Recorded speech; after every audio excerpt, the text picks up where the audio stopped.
It's always a good idea to get the seats out the way. That way we've got more room to move around the car when we're taking the dashboard out. I had to disconnect the seat belts from the seats first, undo the bolts which hold the rails to the car, go underneath the seat and disconnect the electrical connections, and then we can pull both seats out. And although the passenger seat is pretty mouldy, these seats are pretty nice.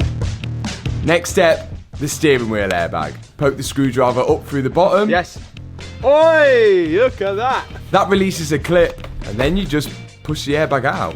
Mechanic. So he's a mechanic. He is a mechanic. On the back side of the airbag, there's loads of electrical connections, and sometimes these melt when the airbag deploys, just because of all the heat that happens when the airbag explodes. But we've got lucky on this one. The connections seem all good. Bang! Now, it's time for the big one, the dashboard. Because that passenger airbag is blown out, it actually breaks a hole in the dashboard. Some companies would actually repair this, but as this dashboard isn't that expensive, we're just going to replace it. How are you getting on, Liam? Oh, see ya. It seems like we're going to have to move part of the centre console out the way. Oh! That will help us access some bolts for the dashboard. Look what I found. Well, lunch is on us. Or, shall we say, lunch is on Mr. Lawrence. Now that me and Liam have removed part of the centre console out the way, we should be able to start unbolting the screens out of the centre. First is the big screen which controls all your aircon, then is the infotainment screen which is above it. And we're almost there. Oh yeah, there's one there, one there. But it looks like there's a couple of tricky bolts left. That's out.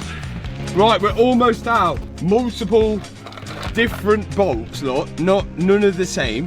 So that's going to be hard to work out where they go back. But we'll figure that when we cross that bridge. Is that the saying?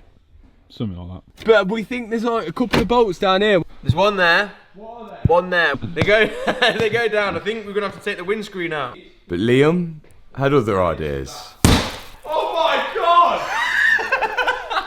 You imbecile! But smashing a hole in the screen seemed to work. How would they do this in the factory? Take the windscreen out, probably. Until we later found out, with a little bit of squeezing, you can actually get your tool between the windscreen and the dashboard to get those final two bolts out. And with them out, Oh, look at that! Dash is out! what A mish. Do you know at the start of that when I said people are put off by buying cars where dashboards are blown out because they're scared of changing them? Be scared. Yeah, That was why. horrendous. Look at the state of that.